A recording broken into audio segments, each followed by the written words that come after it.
I will not allow Israel to annex the West Bank. No, I will not allow it. It's not going to happen. Did you speak with Netanyahu about this directly? Yeah, but I'm not going to allow it. Whether I spoke to him or not, I did. But I'm not allowing Israel to annex the West Bank. There's been enough. It's time to stop now, okay? Israel is currently annexing the West Bank, but the president of the United States would like you to believe that he's not going to let it happen. It's been happening. It will continue to happen. And the American president, who right now happens to be a Republican, but it would be the same if it were a Democrat, is going to be a good boy and let Israel do as it pleases with the resources being provided by the American people. That's the reality of the situation. But let's entertain what Trump is claiming here for a second. So apparently on Tuesday, Trump also met with the leaders of Qatar, Jordan, Turkey, Pakistan, Egypt, the UAE, Saudi Arabia, and others. And the whole point of this meeting was to, I'm sure, discuss all sorts of foreign policy as it pertains to the Middle East and Israel. And per the Wall Street Journal, an Arab official briefed on the meeting said that though Trump spoke vaguely at times, he was clear that he would try to prevent Netanyahu from annexing the West Bank. So he had said this during the meeting with Arab leaders, and then later he proceeded to answer a reporter's question and say, yes, I'm going to stop Netanyahu and the Israeli government from stealing more land, even though I have facilitated the opportunity for them to do just that. Now, Trump also stated that he is pushing a US peace plan to end the genocide in Gaza. And hopefully that peace plan would look a little better than the fake peace plan that he claims Armenia and Azerbaijan signed. But let's just talk about what Trump claims he's going to do through this plan. It would include an immediate ceasefire, which Israel has shown over and over again it has no intention of doing. A gradual Israeli withdrawal from Gaza. Let's all pause for laughter. Israel's not going to do that. The release of all hostages, which Hamas has offered to do over and over again in return for a permanent ceasefire. Israel has not signed on to that. And an interim government for Gaza without Hamas. It would instead be headed by Arab and Muslim majority countries in the region. Now that sounds amazing. That's not gonna happen.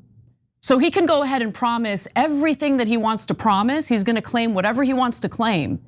But nothing will change unless the United States government stop borrowing money to then send over to Israel so they can buy American bombs to slaughter people and steal more land. He's not gonna stop facilitating that. So as long as he continues that whole process, Israel will do as it pleases. Because as Tucker Carlson has said, well, I don't want to put words in his mouth. Let's remember what Tucker Carlson said recently. Bibi's running around, this is a fact, I'm not guessing about this, because I talked to people he said it to, is running around the Middle East, his region, and his own country, and telling people point blank, just stating it, I control the United States, I control Donald Trump. He's saying that, and again, I'm not guessing at all. That's a fact, and I dare them to say that's not true, because it is true, and they know it's true. I agree wholeheartely with what Tucker Carlson said there, and it is humiliating. Go ahead, Cenk. Anna, I also have a source, and they said in essence the same thing, and they said that Netanyahu is basically bragging / threatening other countries by saying that he has America, quote, in his back pocket. And so that's somebody telling me that that's what Netanyahu is saying to other world leaders. Basically, you better not disagree with me, because I could do anything I want to you, and America will back me up because they're in my back pocket. Isn't it humiliating to see a welfare state that relies on American money to brag about how we're in his back pocket? Isn't that humiliating? And that we don't have political leaders who look out for us and protect us from that, humiliation on the international stage day in and day out? Yeah. Anyway. So now I want to tell you the rhetorical trick that's being played in regards to the West Bank. The Israelis are not officially annexing the West Bank, so Trump can say, see, I stopped them, right?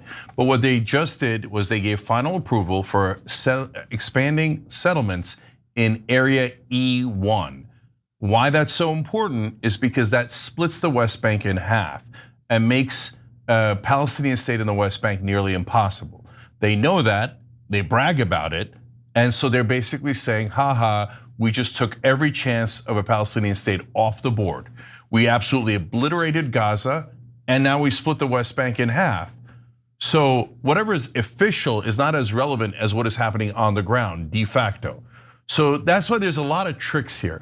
But the bottom line is, and another report by Ken Klippenstein that we covered a little while ago, the US, when the other nations take action in the United Nations and say we recognize Palestine, has talking points written by Israel. Basically, I don't know that they're literally written by Israel, but they're identical to Israel's propaganda, and they go around bullying and threatening every country and saying, "You better not recognize Palestinians. You think they're human? You think they should have the same rights as every other human? No way! Our bloodthirsty partners in Israel. We've given them $300 billion, now we've given them a genocide, and yet it's not enough. You all have to bow down." So I guess Netanyahu was right. He does have us in his back pocket. So that nonsense tough guy talk from Trump, he's a little doggy. He follows whatever Netanyahu ordered him to do. And by the way, this is not partisan at all, not 1%. Joe Biden was also a dog of Israel and did everything he was commanded to do. Prove me wrong. Prove me wrong. Well, no one can. Right. He allowed for the incoming administration, the Trump administration, to inherit what's happening in Gaza. So I just want to note a few other things. Netanyahu is visiting with Trump in the White House on Monday. I mean, how many visits have happened already? This guy comes and visits the Anyway, President Netanyahu, we should start calling him at this point. Now, Israel is gonna do what it wants to do anyway. Again, as long as we continue supplying their weapons, they will do whatever they want. So the Israeli government and its officials are calling on Netanyahu to formally annex the West Bank. That has been the message that we've been sharing with you all over and over again. Israel's communications minister, for instance, wrote the following: "Sovereignty is not just the most proper Zionist response, but also this is simply our land, the land of our forefathers. We may declare today full sovereignty. We must declare today full sovereignty now, and don't settle for less." That's Shlomo Karhi, the Israeli communications director, just saying that land that doesn't belong to the Israelis should belong to the Israelis. Anyway, on Sunday, Itamar Ben-Gvir, one of the other Israeli terrorists in the Israeli government and is the Israeli Minister of National Security, made a similar comment. Here's what he wrote on X: "The recognition by Britain, Canada, and of a Palestinian state as a reward for the murderers demands immediate countermeasures, the immediate application of sovereignty in Judea and Samaria, and the complete crushing of the Palestinian Terror Authority." You know, I have to say, the one thing that I find super fascinating is that anytime after October 7th, if anyone tried to make an accurate statement, putting that horrific day in context, you know, to speak of the evils that have been carried out for decades by the Israeli government against the Palestinian people, what you would hear over and over again from defenders of Israel is, "You can't, no, how dare you? Or you're justifying the attack." That doesn't justify what happened on October 7th. Okay, fair enough. But then how do you use October 7th over and over again to carry out endless atrocities, not just in Gaza, but also the West Bank and Lebanon and Yemen and Iran and Iraq and Tunisia? I mean, all the different countries sovereign countries that have been effectively bombed and attacked by the Israelis since October 7th. Okay, so now my frustration with American media as usual. They act like we have no leverage. The leverage is the most obvious thing in the world, the money we give them. But that's off the table. It's not, you can't consider it. Why? Why can't I? You want to talk about sovereignty, brother? Do we have sovereignty? Does America have sovereignty, or are we the dogs of Israel? Because the American press treats it like, how dare you? Demanding American sovereignty is anti-Semitism. You owe Israel, right? That's what they say every time. And they say, when I say, why do we owe Israel? Anti-Semite. I don't hate anybody, brother. But I don't like us serving a different country. I didn't immigrate to Israel, I immigrated to America. So okay, so let's talk about Biden. Biden gave, our American government gives $3.8 billion every year to Israel because we owe them. I don't know why we owe it. $310 billion we've given them so far. So on top of that, Biden gave him another $18 billion. He's like, oh, great job on the genocide. Murder more Palestinians. By the way, I'm such a sweet old man. Oh, I'm such a nice guy, Joe Biden. Tell everybody I'm such a sweet guy. Murder the Palestinians with our money. Here, shut up, an American. Go back to work. You haven't worked enough for Israel. They haven't killed enough Palestinians yet. And Trump comes in, oh, I'm anti-war. I'm gonna solve this, right? And what did he do? 7 billion more? 6, you guys even know this? Because our press, they barely even talk about it. And 3/4 of the articles say, oh, Israel got a new arms deal. They're buying arms from us. And then you look into it, you have to research, and then you look into it. They're not buying any arms. We're giving them the 7 billion, and then they buy arms with the 7 billion we just gave them. So no, it's a total robbery. They're totally taking it from us. But the media says, shush, go back to work for Israel. And if you don't, you're an anti-Semite. Okay, no, you guys hate Palestinians. Our press, our politicians, deeply racist against Arabs, think that their lives are worthless. But if you say in Israel, oh, precious Israeli, the most important people in the world. Oh, you slaughtered 20,000 Palestinian kids? Who cares? They're just Arabs. Bunch of sick racists. Judea Samaria is the theoretical biblical reference to the West Bank and Gaza Strip. That is Ben-Gvir and many other Israeli politicians saying, yeah, well, of course we're gonna steal that land. We're gonna rob it from the Palestinians who live on it now, and we're gonna slaughter them, and we're gonna ethnically cleanse them. He's a literal convicted terrorist enabler in Israel. It's a terrorist government. They've done 66 October 7ths, but yet we all have to go and work another shift. Go work again, go back to the mines, go back to the assembly lines, because they need more money. They need to take money out of your pocket. That's a literal fact.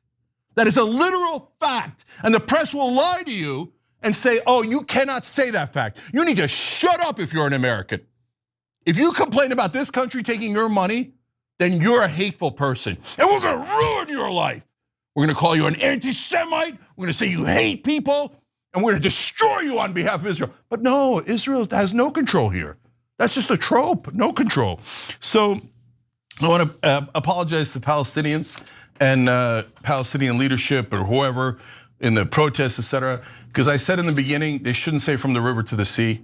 That statement is from the river to the sea, Palestine will be free. Doesn't talk about murdering Jews, they made that up. It turns out everything from Israel is talking point lie, okay? Who actually said from the river to the sea, we're gonna take it all? Benjamin Netanyahu. And press, did you say anything about it? Cable news, did you call him a terrorist? Did you say he was saying something terrible? Every time they say Judea and Samaria, that means we're gonna ethnically cleanse the Palestinians and steal their land. Did you say anything about it, press? Do you call them terrorists?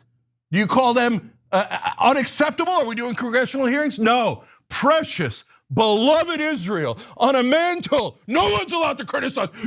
All of you Americans, you all are hateful. You hate Jews, they say. No, brother. You tell Americans that they hate Jews one more time, and I'm super worried you're gonna turn it into a reality. What are you doing? So now we have to give infinite money to Israel, and Trump, what a liar, what a liar. He was robbing you of $13 billion to pay for a genocide because Miriam Adelson and her late husband gave him over $300 million in bribes. And if you're an American media and you don't call it bribes, you're a liar. Oh no, it's just, she did it for general charity. She did it because she loves the American people. Not because, as she told Donald Trump, you will follow my orders on Israel.